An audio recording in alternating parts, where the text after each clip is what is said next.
Muito obrigado, Vicente. Deus te abençoe, meu amigo. Jeremias capítulo 8, verso de número 7.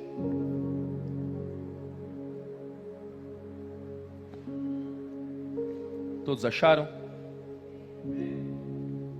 Vai dizer assim a palavra do Senhor: até a cegonha no céu conhece as estações, repita comigo, estações, que lhe estão determinadas, e a pomba, a andorinha e o tordo observam a época de sua migração, mas o meu povo não conhece as exigências do Senhor. Mais uma vez, até a cegonha no céu conhece as estações que lhe estão determinadas, e a pomba, a andorinha e o tordo observam a época de sua migração, mas o meu povo não conhece as exigências do Senhor. Feche seus olhos em nome de Jesus. Senhor, em nome de Jesus, nós te pedimos, fale conosco nessa noite. Como o Senhor falou nessa manhã, como foi um tempo precioso, como foi uma manhã incrível na tua presença, eu tenho certeza que essa noite o Senhor quer ministrar sobre os nossos corações, o Senhor quer nos levar a um ambiente mais profundo, o Senhor quer fazer em nós, Deus, e deixar a sua mensagem selada dentro dos nossos corações. Nós precisamos aprender de ti, nós precisamos aprender a ouvir a tua voz, e no momento da tua palavra, nós queremos te ouvir, em nome de Jesus. Amém, amém e amém. Nós precisamos discernir o tempo a qual nós estamos vivendo, as estações a qual Deus tem para nós. É muito interessante que a Bíblia vai dizer que as aves do céu, os animais dessa terra, até mesmo a vegetação, as árvores, os frutos que nascem, todos eles sabem respeitar a estação própria, a estação a qual foi determinada por Deus. Os pássaros sabem qual é o tempo da sua migração para um outro lugar. O pé de manga sabe que existe o tempo certo de dar manga. O morango sabe qual é o tempo certo de dar morango. E toda a terra funciona debaixo de uma estação. Os animais sabem quando chega o inverno e eles reconhecem. A formiga sabe quando o inverno está chegando e ela sabe o que ela tem que fazer. Ela sabe o quanto que ela tem que trabalhar mais, porque o tempo de inverno, a estação do inverno está chegando. Mas é muito interessante que nós, como seres humanos, nós não conseguimos discernir isso, nós não conseguimos entender qual é a estação da minha vida, qual é o tempo que eu estou vivendo, o que é que Deus tem para a minha vida. Nós simplesmente vivemos num ambiente de tanta comparação, de tanta confusão nas nossas emoções, de tantas situações que vão acontecendo que a gente não consegue perceber para onde eu vou, o que eu faço, qual é o tempo certo, o que eu devo fazer, o que Deus espera de mim. E aqui em Jeremias, Deus está falando com o povo. A natureza reconhece, a natureza sabe qual é o tempo certo, mas o meu povo não consegue perceber, o meu povo não consegue entender que existem estações, existem tempos diferentes. E vocês, aqui o texto vai estar dizendo, vocês, meus filhos, não conseguem perceber nem discernir as estações. É muito interessante que Jesus, ele vai dizer, dizia ele à multidão, lá em Lucas 12, dos 54 ao 56. Quando vocês veem uma nuvem se levantando no ocidente, logo dizem, vai chover, e assim acontece. E quando sopra o vento sul, vocês dizem, vai fazer calor, e assim ocorre. Hipócritas, vocês sabem interpretar o aspecto da terra e do céu, como não sabem interpretar o tempo presente? Como que vocês não conseguem perceber o que está acontecendo? Nós temos as habilidades de fazer leituras de situações que ocorrem lá fora, mas nós não conseguimos fazer leituras daquilo que Deus espera de nós. Quem está entendendo o que eu estou pregando aqui? E ontem eu estava no acampamento de jovens, eu preguei lá pela manhã, e na hora que nós estávamos lá, um mover de Deus, uma presença gloriosa, algo surreal. Eu confesso para vocês que eu saí de lá impactado. Eu tenho muita dificuldade de chorar na presença de Deus, eu tenho muita dificuldade de me quebrantar, eu não sei explicar isso, mas é uma característica minha. Mas ontem, na hora que eu coloquei o pé no acampamento, enquanto os louvores cantavam, a presença do Senhor tocou sobre mim, e eu fiquei meio que sentado no chão, chorando o culto inteiro. Chorando o culto inteiro com aquilo que o Senhor estava ministrando no meu coração, com aquilo que Ele estava falando comigo, e eu chorava, e algo diferente estava acontecendo ali naquele lugar. E depois que nós vivemos ali aquele momento do acampamento, ministramos a palavra, nós fomos almoçar. E na hora do almoço, eles colocaram umas músicas para tocar, que eu confesso para os irmãos que são umas músicas que, assim, não é do meu agrado. Umas músicas muito, como que eu posso dizer assim, sem ser muito apelativo, mas umas músicas muito meigas, sabe? Tipo, oh, holy, no colinho do Abba, sabe aquela coisa bem fofa, bem meiga, sabe? Que assim, não é muito a minha pegada. E eu tava na mesa com o Fabrício, tava na mesa com o Igão, e a gente tava sentado conversando, eu falei assim, pô, Igão, na nossa época de acampamento, porque na nossa época, tocava uns rap na hora do almoço, 1980, uma vela mostrando. Era aquele naipe, acampamento de jovens. O ambiente era diferente. E agora aqui vocês estão colocando essas músicas mela cueca, Igão. O que está acontecendo aqui? E aí a gente começou a zoar o Fabrício, a gente começou a brincar com ele, dar risada da cara dele. E, ô Fabrício, o que está acontecendo com você, cara? Você está meio iCarly, você está meio High School Musical. E a gente começou a zoar tudo. Eu falei, não, eu vou ficar aqui o dia inteiro. E eu vou ensinar vocês o que é um acampamento de jovens. E aí no momento da tarde a gente colocou as caixas de som para fora, pegamos o microfone e a gente ficou lá fora e colocamos ao cubo para tocar. E a gente começou a cantar ao cubo lá, e colocamos óculos e começamos a cantar, durante 3, 4 horas cantando, e ninguém chegou na roda que a gente estava cantando, só eu, Fabrício, Igão e Bibi, mas ninguém, irmão. Só que há 2, 3 anos atrás, quando a gente fazia isso no acampamento, lembra, pastor Gustavo? A galera chegava e ficava, oh, mata ele, mata... Irmão, ninguém matou ninguém, não aconteceu nada, o pessoal ficou parado. Aí eu falei assim, chama esses jovens, chama os adolescentes. Aí a gente chamou o Nick, colocamos o Nick lá, Rogerião na roda, e o Nick ficou assim com nós. Aí o Nick viu que nós virou a cara e ele saiu fora, rapidão. Cadê o Nick? Saiu também. Eu falei assim, não, eu acho que o pessoal não conhece. Aí eu falava assim, canta aí Paulinho, canta aí João. Ah, essa eu não conheço, eu nunca ouvi falar dessa música. Eu falei, mentira, vocês estão de brincadeira. Quem nunca ouviu ao cubo, meu Deus do céu? Quem nunca foi numa marcha para Jesus e quase chorou? Eu sei que pedir 1000 desculpas não adianta. Meu Deus, irmão, tô arrepiado só de cantar essa parte agora. Quem nunca viveu essa experiência? Eu falei, não é possível. Aí chamamos os meninos, demos um microfone na mão deles, colocamos assim, coloca aí Baby Shark. Aí eles começaram a colocar o Baby Shark, aí os meninos não conheciam. Aí eu, para de zoar, pastor. Eu falei, não é possível, vocês não conhecem as músicas? E aí enquanto eu estava ali, irmão, eu sei que a gente começou a cantar, estava tarde, e a gente parou de cantar, estava escurecendo, e só nós cantou. As veias do pescoço até subia, e ninguém participou com nós. E aquilo começou a gerar um negócio na minha cabeça. E eu falei, Senhor, o que está acontecendo? E Deus começou a ministrar no meu coração. A estação mudou. Deus não muda, amém? Ele é o mesmo ontem, hoje e será eternamente. Mas as gerações mudam, as coisas vão mudando.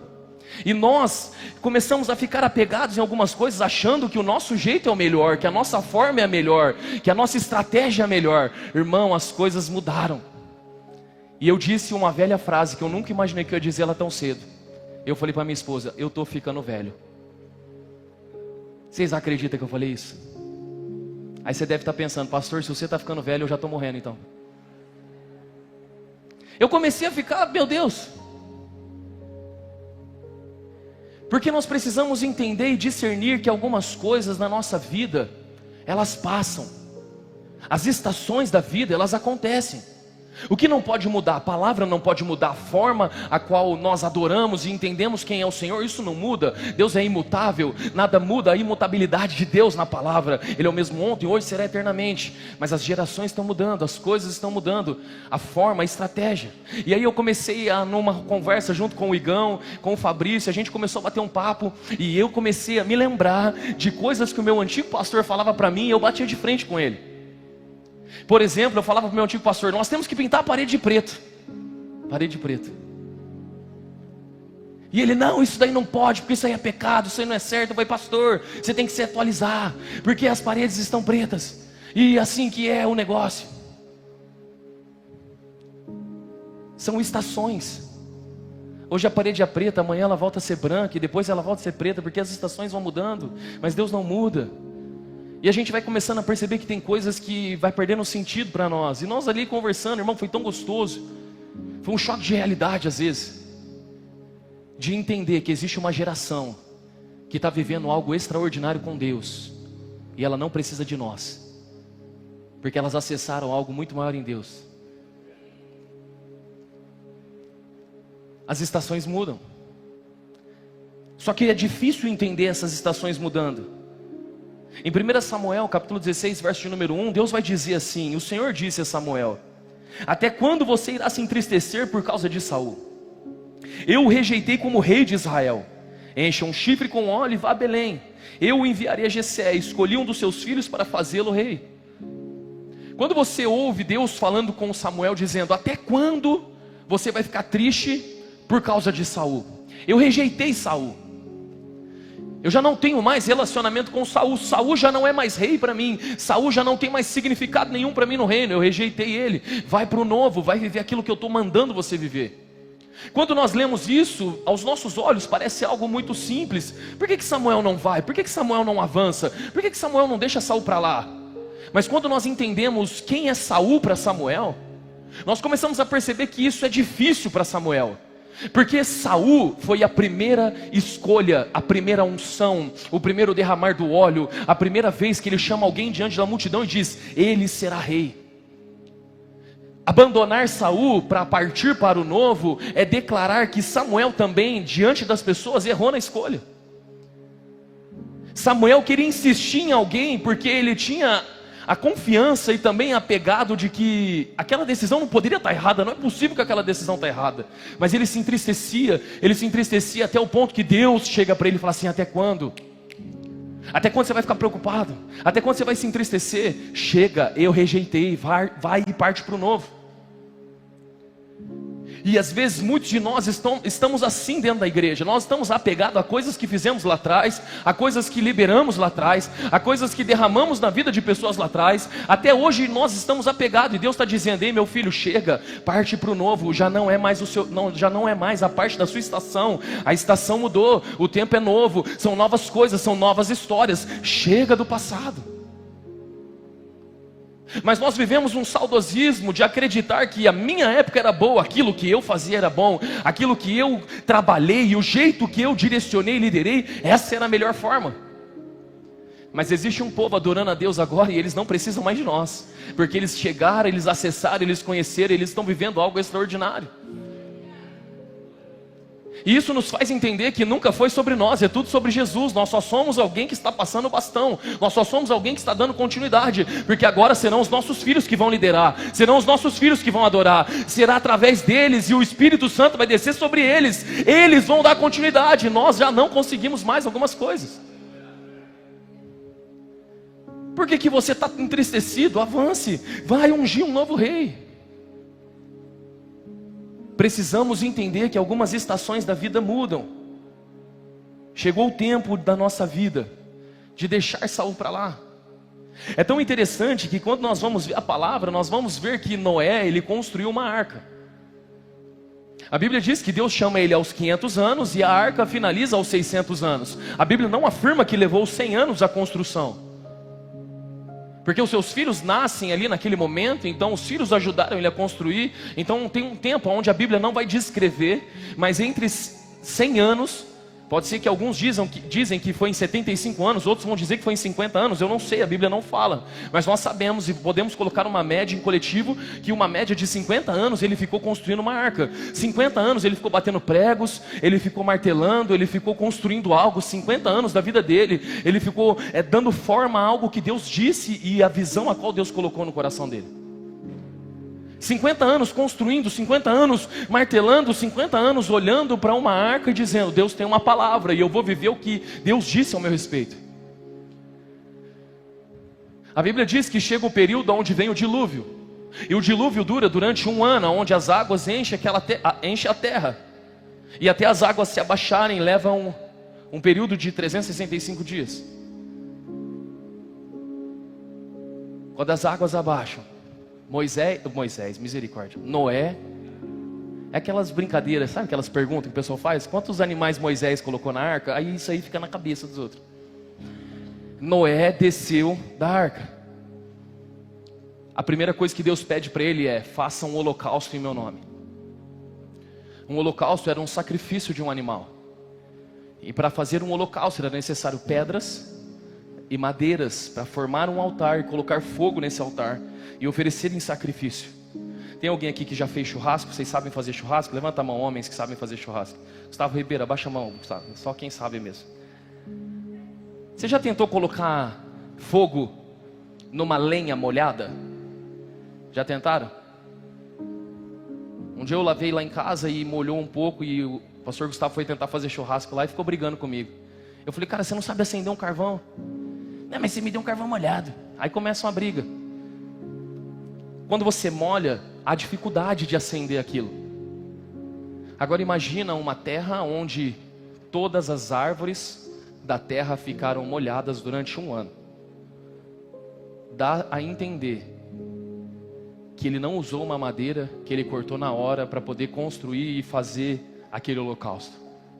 Foi necessário ele queimar a única madeira que poderia ser queimada naquele lugar. E a única madeira que poderia ser queimada naquele ambiente era a própria arca. Sabe o que é você construir algo durante 50 anos da sua vida e entender que para a próxima estação que Deus está te levando, aquela arca não serve mais, você precisa colocar fogo nela para oferecer isso a Deus. Sabe qual é o problema de muitos? É que nós estamos amarrando uma corda na nossa arca, na arca qual nós construímos na nossa vida, e nós estamos andando com ela de um lado para o outro dizendo, olha o que eu fiz, olha o que eu construí, olha o que Deus fez na minha vida, olha o que eu realizei. Atividades que você fez há 20 e 30 anos atrás, isso já não serve mais. Está na hora de você entender que tem uma nova estação de Deus para a sua vida, porque essa arca já não faz mais sentido, ela já não serve mais para esse ambiente, ela já não serve mais para essa estação. O que Deus está dizendo aqui é que Deus não quer te levar para a próxima estação com os testemunhos de 10 ou 20 anos atrás. Deus quer gerar novos testemunhos, Deus quer gerar novas experiências, Deus quer mostrar para você que existe uma nova estação e um tempo de novidade sobre a sua vida. Então já não dá mais para a gente ficar carregando uma arca, mostrando uma arca. Sabe o que o apóstolo Paulo vai dizer? Quando eu era como menino, eu fazia coisas de menino, eu andava como menino, eu me vestia como menino. Mas agora eu cresci, eu amadureci e já não faço mais as coisas que fazia anteriormente. Chegou um tempo de entendermos que é uma nova estação na nossa vida. Discernir as estações. Os animais conseguem discernir, mas nós não conseguimos. E por que não conseguimos? Porque ficamos em crise. Porque nós olhamos para o Instagram e vemos que está todo mundo produzindo, vemos que está todo mundo fazendo, mas quando olhamos para nós não conseguimos nos contentar, que às vezes existe uma estação na nossa vida que é a estação do descanso. Olha o que vai dizer em Eclesiastes, capítulo de número 3.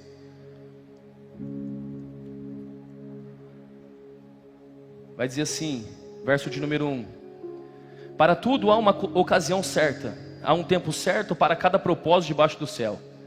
Tempo de nascer, tempo de morrer, tempo de plantar, tempo de arrancar o que se plantou, tempo de matar e tempo de curar, tempo de derrubar e tempo de construir, tempo de chorar e tempo de rir, tempo de prantear e tempo de dançar, tempo de espalhar pedras e tempo de ajuntá-las, tempo de abraçar e tempo de se afastar, tempo de procurar algo e tempo de desistir de sua busca, tempo de guardar e tempo de jogar fora, tempo de rasgar e tempo de consertar, tempo de calar, tempo de falar, tempo de amar e tempo de odiar, tempo de guerra e tempo de paz.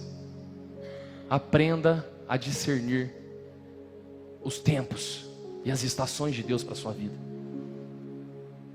Aprenda a entender que nem sempre você vai estar colhendo. Nem sempre é tempo de construção, às vezes é tempo de destruir o que se foi construído.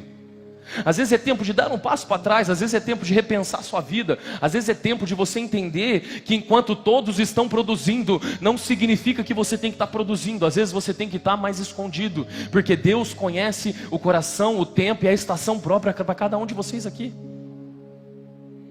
Nós precisamos discernir o que Deus está querendo de nós, porque senão nós vamos pilhar olhando a vida do outro e vendo o que o outro está vivendo e vendo o que o outro está fazendo, e nós vamos achar que Deus está com ele, mas Deus não está conosco. É porque nós decidimos acreditar que bênção de Deus está relacionada a coisas que ganhamos, mas muitas das vezes a bênção de Deus também está relacionada a coisas que perdemos.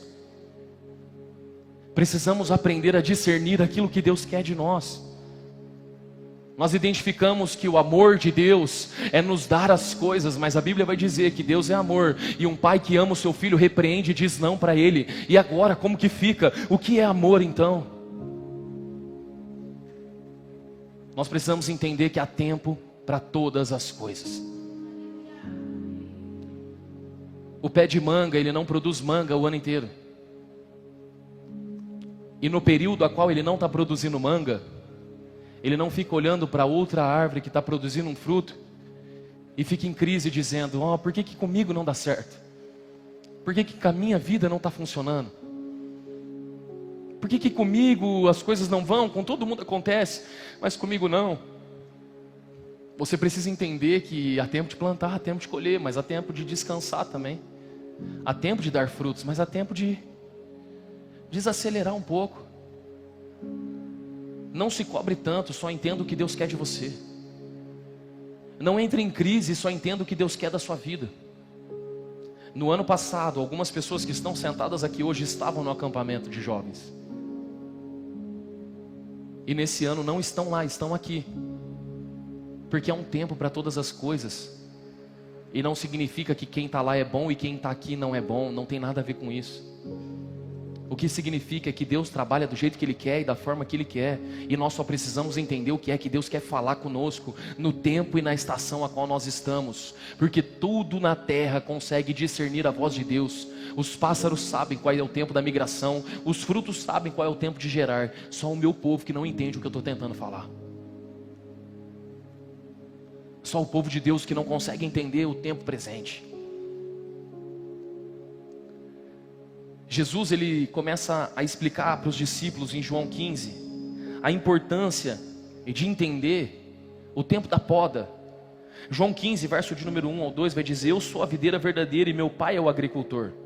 Todo ramo que estando em mim não dá fruto, ele corta, e todo o que dá fruto, ele poda, para que dê mais fruto ainda. Quando nós entendemos esse texto, nós vamos perceber que todos aqueles que não dão frutos, existe um agricultor, e esse agricultor, ele vem, vendo que não dá fruto, ele corta. Mas vendo o que deu fruto, vendo o que produziu, ele vem e poda. Irmão, se você for prestar atenção, tanto o corte quanto a poda gera dor, sim ou não? Sim ou não, igreja? Cortar e podar gera dor. Mas se nós não sabemos discernir a estação que estamos, vamos achar que Deus está sendo injusto conosco quando começa a podar a nossa vida para que possamos dar mais frutos. Se nós não discernirmos qual é o tempo de frutificação das nossas vidas, nós vamos achar que aquilo que Deus está fazendo, que está gerando dor em nós vamos achar que é uma injustiça, e de que Deus é mau, e de que Deus não se importa, porque olha a vida que eu estou passando e ainda vem mais esse problema. É porque você tem dado frutos, e quem dá frutos Deus poda, para que dê mais fruto, para que mais pessoas possam ser alimentadas daquilo que você carrega. E quando eu fui entender um pouco mais sobre a poda e sobre como funciona esses frutos, esse crescimento, tem um texto que vai dizer assim, ao longo do tempo, a árvore vai crescendo de forma irregular. Alguns galhos continuam crescendo também de forma irregular. O agricultor observa a árvore e vê que alguns galhos não têm potencial para produção. A seiva da árvore, ela não sabe quais são os ramos mais frutíferos. Então ela pega os nutrientes e divide de forma igual para todos os ramos. O ramo que tem um potencial enorme divide seu nutriente com um galho que não produz nada mais. A árvore não tem inteligência para distribuir proporcionalmente. É por isso que o agricultor observa e poda a árvore, para que ela concentre as vitaminas nos galhos certos e produza mais. Existem galhos que não produzem mais frutos, porém continuam roubando as vitaminas e não estão gerando nada. Então, quando o agricultor olha para mim e para a sua vida, que nós somos esses galhos, esses ramos que estão dando fruto, quando ele olha para nós, ele entende que existem alguns galhos em nós que eles já estão secos, e nós não sabemos pegar os nutrientes que sobem da raiz e distribuir para os galhos que estão produzindo. E é por isso que o agricultor, quando olha para aquela árvore, ele começa a entender e dizer: esses galhos já estão secos, vamos cortá-los. Porque quando nós cortamos esses galhos, eles não roubam os nutrientes que está subindo das raízes para a árvore, eles não vão roubar para eles. Eles simplesmente vão deixar passar e vão subir para aquelas que vão começar a dar mais frutos. Vocês estão entendendo, sim ou não? Sim ou não? Amém? E existem 3 tipos de podas que acontecem na nossa vida e que acontecem com as árvores. O agricultor, quando ele olha, ele decide fazer alguns tipos de poda, e o primeiro tipo de poda que é feito se chama poda de condução. Repita comigo, poda de condução. O que é uma poda de condução? É quando um galho ele simplesmente está indo para uma direção a qual o agricultor entende que não é saudável, não é bom. Ou aquele galho simplesmente ele vai crescer e vai tombar. Então o que é feito a poda de condução? Onde ele corta parte desse galho, amarra esse galho em tal parte da árvore e ele conduz aquele galho para que ele cresça da forma a qual ele deseja. Então o agricultor, ao olhar aquela situação, ele simplesmente começa a desferir partes daquele galho, partes daquela árvore, ele amarra ela e começa a conduzi-la de uma forma a qual ela fique perfeita da vontade dele. Nós somos essa árvore, nós somos esses galhos que foram enxertados. E simplesmente o agricultor ele vem desferindo golpes leves para nos conduzir aonde ele quer. O Senhor Jesus, ele vem sobre as nossas vidas e de repente ele muda a nossa condução. Ou seja, às vezes ele muda você de trabalho, às vezes ele muda você de igreja, às vezes ele muda a sua geografia, ele muda as suas relações, ele muda o ambiente que você está. Por quê? Porque você está sendo conduzido por ele no caminho que ele deseja de você. Só que toda poda dói, assim como o corte dói, a poda também dói. Mas se nós discernirmos e entendermos a estação que estamos indo, nós vamos saber que aquilo que está sendo feito é para crescimento, é para frutificação, é para que mais vidas possam se alimentar. O problema que você está passando, a dor que você está passando, ou a transição que você está enfrentando na tua vida nesse exato momento, de cidade, ou Deus está te levando para uma nova nação, ou Deus está te tirando do teu trabalho, te levando para um novo trabalho, isso às vezes bagunça a tua mente e o teu coração. Entenda que o nome disso é poda de condução. Deus está conduzindo os seus passos para uma nova geografia, porque os planos do Senhor vão se realizar naquela nova geografia.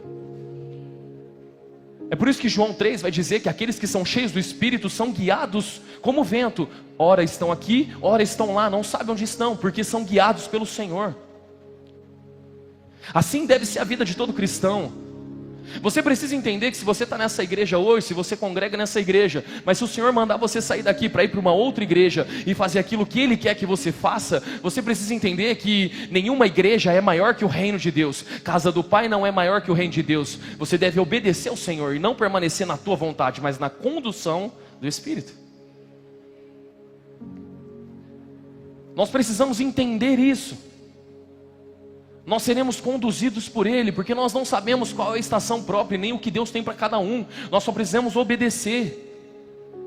Se Deus está falando, obedeça. Se Deus está conduzindo, obedeça. Se Deus está dizendo, saia do seu trabalho, mude de trabalho. Se Deus está te conduzindo a um novo tempo, a uma nova estação, obedeça, porque é Ele que está desferindo alguns golpes para poder alinhar você conforme uma árvore frondosa naquilo que Ele quer que você viva.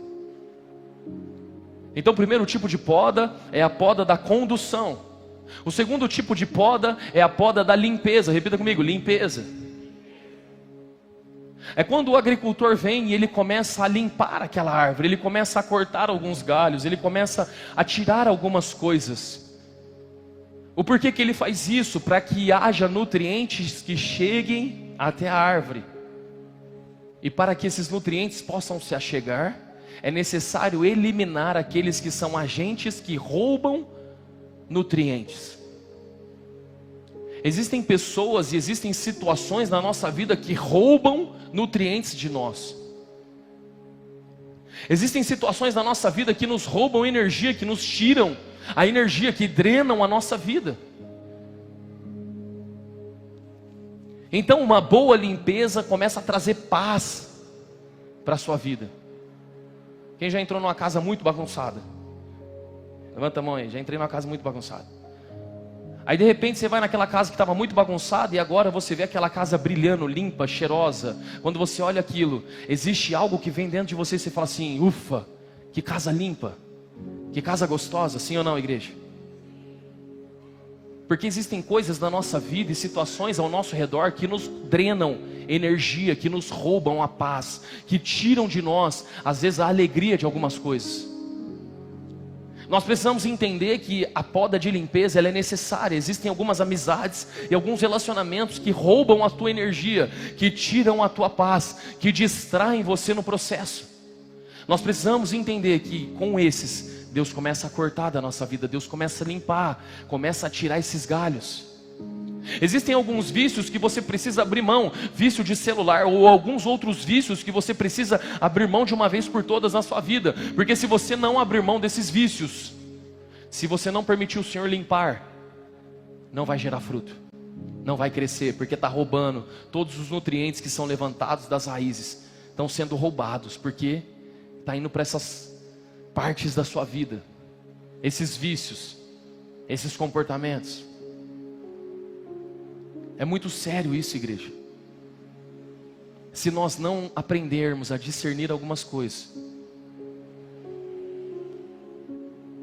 nós vamos deixar de frutificar aqui nessa terra. Nós vamos deixar de viver a estação certa, o tempo certo de Deus para nós. Existem algumas palavras que precisam parar de sair da tua boca. Deus precisa cortar alguns tipos de palavras que saem da tua boca. Palavras de maldição sobre a tua casa, palavras de maldição sobre o teu filho, palavras de maldição sobre a tua família. Só reclama da vida, só discute, só fala que tudo está ruim, que tudo não dá certo, que tudo não presta. Palavras que são lançadas, precisa ser limpo isso de uma vez por todas, precisa cortar isso da tua vida, porque isso está roubando nutrientes para que possa te dar crescimento e frutificação. Ah, nessa casa nada dá certo. Esse carro já não aguento mais. Ah, o meu trabalho. Corte esse tipo de comunicação da sua casa. Corte esses tipos de palavras que saem da tua boca, porque isso está impedindo, está roubando os nutrientes que podem chegar sobre a tua vida.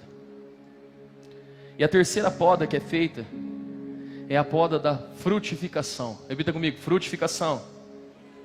A Bíblia vai dizer em Salmos capítulo 1, verso de número 1 ao 3: como é feliz aquele que não segue o conselho dos ímpios, não imita a conduta dos pecadores e nem se assenta na roda dos zombadores. Ao contrário, a sua satisfação está na lei do Senhor, e nessa lei medita dia e noite. É como árvore plantada à beira de águas correntes, dá fruto no tempo certo. Repita comigo, dá o seu fruto no tempo certo. As suas folhas não murcham, e tudo o que ele faz prospera. Existe um tempo certo de Deus para a sua vida, um tempo de frutificação. Pastor, o que eu preciso fazer? Você precisa estar plantado nele. Você precisa estar sendo regado por essas águas, essa corrente de águas que fluem.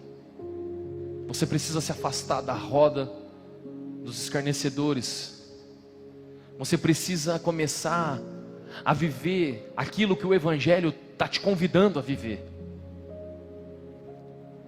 Eu já tenho falado isso algumas vezes na igreja, eu quero falar isso mais uma vez para você.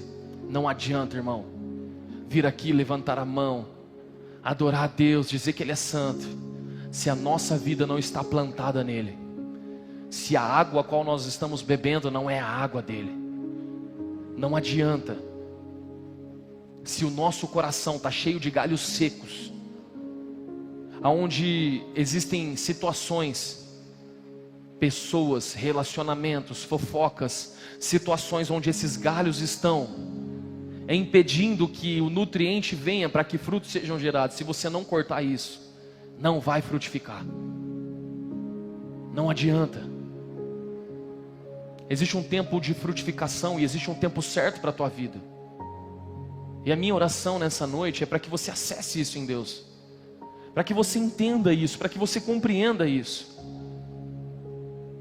O Evangelho, ele não é uma religião emocional, o Evangelho é uma religião racional, acontece aqui no campo das ideias.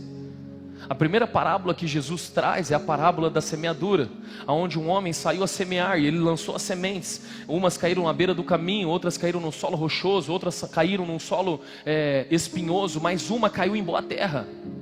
E aquela que caiu em boa terra, essa é aquela que produziu a 30, a 60 e a 100 por um. Os discípulos, sem entender, perguntam a Jesus: mestre, o que o Senhor quis dizer com aquilo? E Jesus começa a explicar sobre cada solo, mas o último solo, que é a boa terra, ele vai dizer: é aqueles que ouviram o Evangelho e entenderam o Evangelho. Esses que ouviram e entenderam, são esses que vão produzir a 30, a 60 e a 100 por um. Você quer viver um tempo de crescimento, de frutificação, de expansão. Você quer acessar coisas novas em Deus. Você quer viver algo extraordinário. Comece a entender o que Deus está falando com você nesse tempo e nessa estação que você está vivendo. Porque nós não sabemos como serão os próximos meses.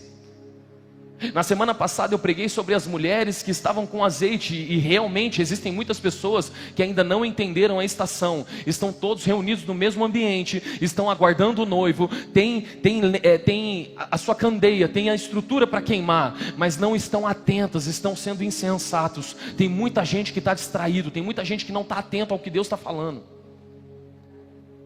Nós só precisamos entender o que Deus está falando. E Deus está liberando uma palavra sobre vidas aqui hoje. É tempo de gerar frutos, é tempo de crescer, é tempo de avançar, é tempo de viver coisas novas em Deus. Existe uma nova estação, já não é mais tempo de ficar vivendo do passado, já não é mais tempo de um saudosismo, já não é mais tempo de achar que o teu tempo era o melhor. Mas para isso, você precisa permitir que Deus comece a conduzir a tua vida. Você precisa permitir que Deus comece a limpar algumas coisas que não prestam. Porque se quando Ele vier tentar fazer e você não aceitar, saiba que chegará um tempo onde não será mais a dor da poda, mas será cortado, lançado no fogo. E já não haverá mais tempo de frutos. É por isso que Jesus, Ele sempre dizia: quem tem ouvidos ouça. É por isso que as cartas de Apocalipse vai dizer: quem tem ouvidos ouça o que o Espírito diz à igreja. Existe uma geração que está naquele acampamento agora queimando. Existe um outro povo que está aqui dentro sendo instruído a viver coisas extraordinárias. Existe um povo lá fora, perdido, se destruindo, acabando com a sua própria vida no carnaval. Eles estão lá se destruindo, se perdendo. Os nossos jovens estão lá queimando, buscando ao Senhor. Nós estamos aqui ouvindo a palavra e sendo instruídos. Mas o que vai determinar tudo, irmão, é como vai ser o seu comportamento nos próximos dias, nas próximas semanas. Porque senão nós só ouvimos e não praticamos. Porque não entendemos, porque não aprofundamos. Vocês estão entendendo o que eu estou pregando, sim ou não? Chegou a hora de nós olharmos para o Senhor, sermos plantados nele e falarmos: Senhor, que as águas que fluem do trono de Deus comecem a irrigar a minha vida, e que muitas nações possam chegar até nós e comer do fruto a qual o Senhor gerou em nós, e que eles possam reconhecer que o Senhor é Deus nessa terra.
É tempo de destruir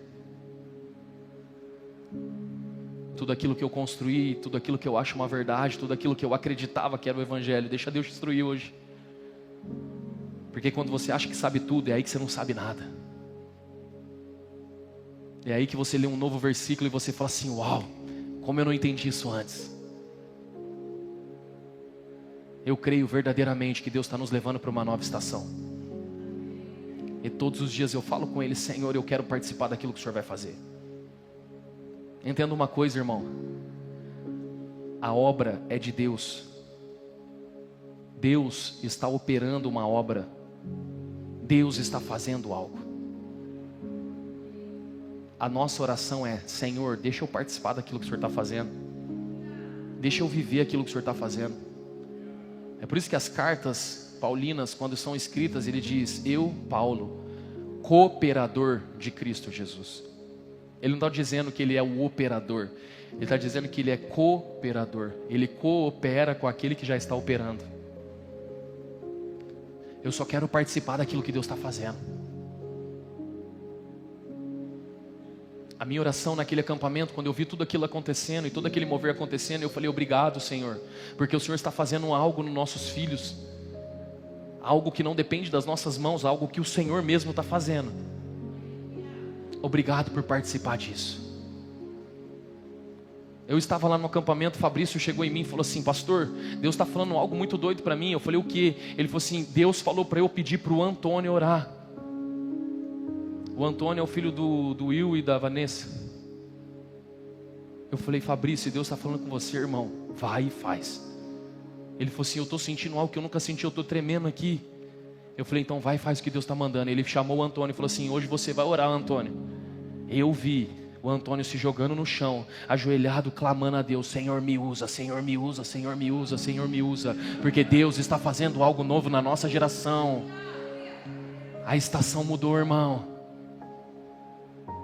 E eu vi um adolescente, eu não sei nem quantos anos ele tem, mas eu vi ele pegando o microfone e falando: Deus me colocou no lugar a qual eu pedi todos os dias da minha vida para estar, que é orando pela igreja, orando pelas pessoas. Deus está fazendo algo novo.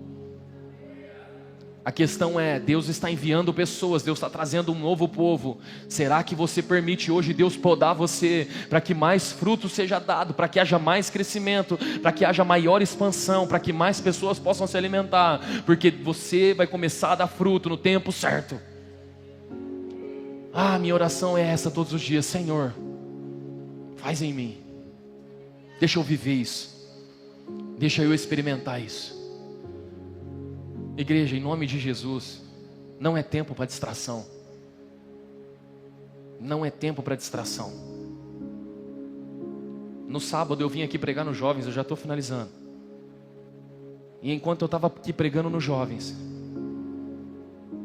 eu comecei a chamar alguns jovens na frente para começar a orar por eles, porque Deus estava dizendo: eu estou querendo levantar profetas naquele acampamento.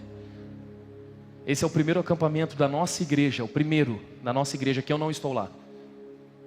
Porque o Senhor disse: eu não quero que você vá. Porque eu não quero que os jovens fiquem independentes da sua vida.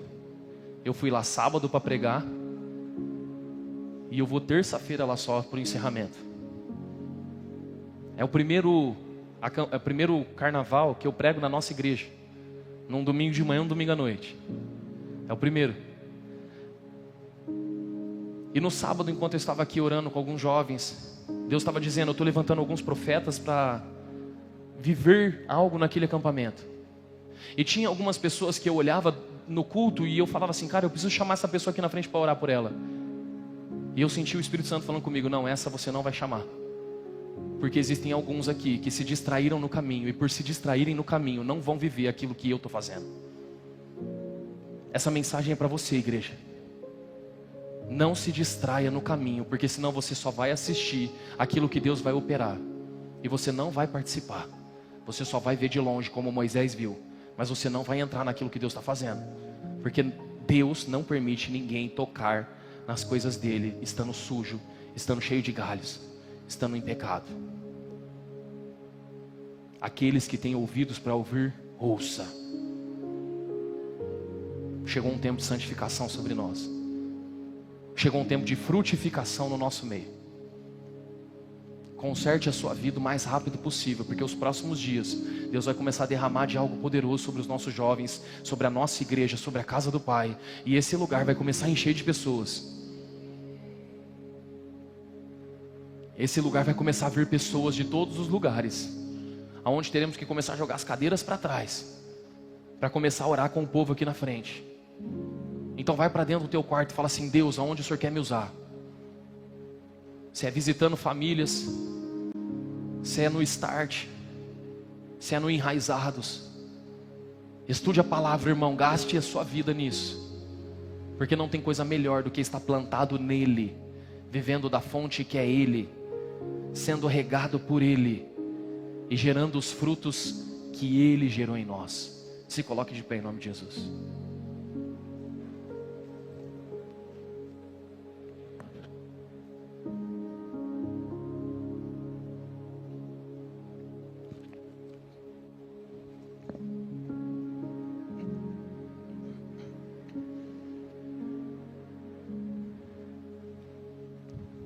Na parte da manhã eu preguei a mesma mensagem que eu estou pregando hoje à noite.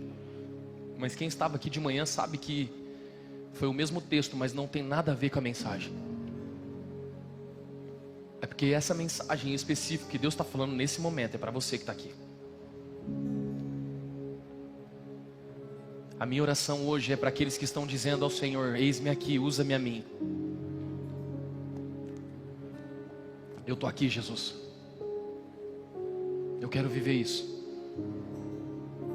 Mas pastor, eu tenho pouco tempo na igreja. Irmão, se você entender o que está sendo pregado aqui, você vai produzir a 30, a 60 e a 100 por 1. O que isso significa? Uma aceleração de Deus na sua vida. Deus tem poder para fazer em dias o que demoraria anos na tua história.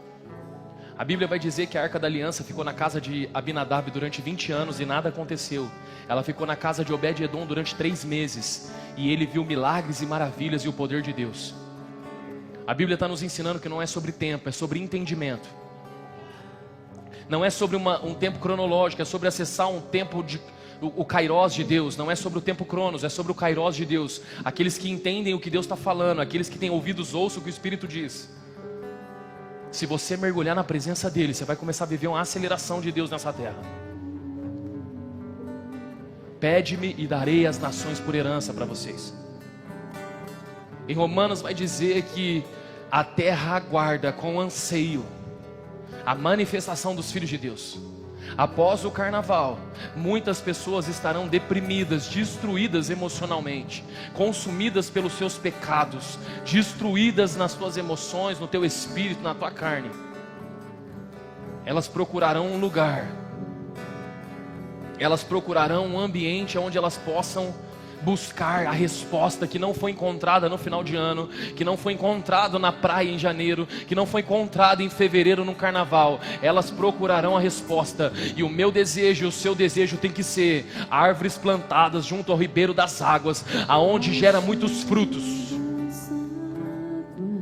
Aqueles que querem viver algo novo com Deus e entender e acessar a estação que Deus tem para a tua vida para os próximos dias.